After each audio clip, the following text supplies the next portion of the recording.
உங்களோட first day of period வந்து first week of பிரெக்னன்சியோட ஸ்டார்ட்.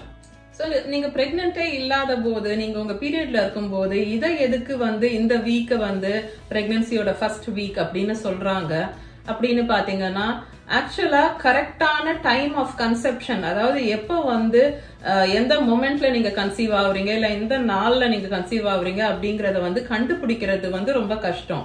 அதனால டியூ டேட்டா வந்து அதை பேஸ் பண்ணி இவங்களால கால்குலேட் பண்ண முடியாது.